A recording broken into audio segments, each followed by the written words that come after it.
Right, early May, we had a big thunderstorm yesterday. Real torrential rain for only about 10 minutes, but thunder light and proper rain. It's quite nice with the weather now warming up. We're getting some warmer nights, sort of double figure nights now, and things are starting to grow.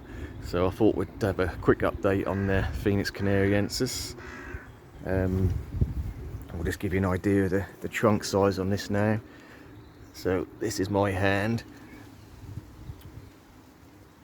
The trunk is getting quite wide. So obviously they get really wide before they start growing up. But just having a look at the general damage, mainly sort of confined to the tips. So we have got some brown tips on the older leaves, which arguably you'd get anyway. But obviously some of the newer growth, there are some brown tips, but in general still a good colour, green. But what I want to point out is the fact that this has, even throughout the really cold winter, has been growing and pushing, because what we can see if we come in the centre here, this is one of the new fronds, and we can see that's dead exactly to this point, and there's pure green after. So what's that? That is telling me that this was right down here at that point of the trunk when it took the damage, and since then, so after them really cold spells, it's obviously killed the top of the new frond, but since then we can see pure green growth after that, so we know that that's pushed that much since the cold damage. So that is, in real terms, about 4 foot of growth on that frond since it took the damage in the centre. So they do grow all year round, albeit very slowly. So yeah, not all doom and gloom. There's damage, obviously. Any damage occurring on the fronds is always going to be there. It's not going to come back. Just wait for a new flush. I mean, I have cut a couple of the lower fronds off, which were sort of coming out at eye height, and also when I replanted this sort of area here, I wanted to open it up a bit. So I'm going to have to take this frond out and the one behind it, because again they are right at my eye level, and even the leaves themselves can spike you, and especially if you get that in the eye, you'll know about it. I mean, not to mention obviously the at the base of the fronds, the actual spikes on them. I mean, this one is a good 8 inches long, and then I see a picture on Facebook recently of someone getting that impaled in their hand straight through. So it's not going to be a pleasant experience if you do that. So yeah, for safety reasons, I don't like trimming fronds off, but I will take these two off here, and I'm still debating whether to take them. I think I will take them right back to the trunk.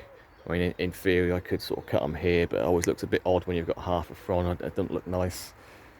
So yeah, I'll probably just trim them up. And again, a sort of side note, when you do trim your fronds off, I think the temptation is to go right to the trunk as tight as you can, and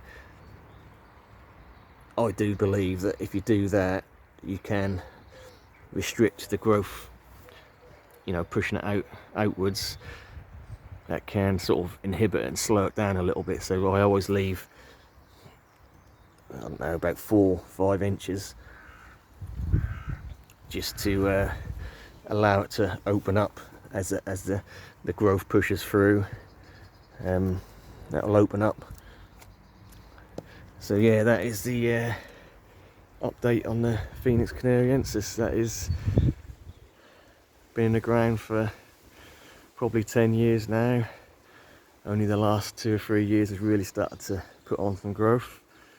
They can be grown, and I am on the coast of East Anglia, so maybe slightly milder than a lot of areas, but we do have a lot of I say a lot, I mean there's a few mature about. I mean there's one down the road, and maybe one day I'll do a video of that, where it's pretty much on the seafront, and that's massive, it's been there for years. But yeah, regardless of that, took damage but survived and is still pushing growth. So I mean I can't really get in here and tell you how many fronds is pushing out, but I can see some of the new ones are absolutely untouched, so I know they've been pushed out since the cold patch. I'm gonna say probably about 5 pushing out plus a big spear. So that's, if we get a bit of heat, that's really going to push out. And like I say, that'll, I mean you can see the height of these, some of these are probably pushing 4 meters in length, that they're quite large. And when that new bunch in the middle start pushing out, then that's really going to fill out and push some of these older fronds down and give it a more fuller look. I mean I don't mind the trimmed up look where they're sort of more upright anyway. I quite like that, especially in a sort of confined garden set, and you don't really want it sprawling and getting in the way too much anyway. So yeah, I don't mind the sort of shuttlecock look. Right, so that is your update on the Phoenix canariensis. Thanks for watching.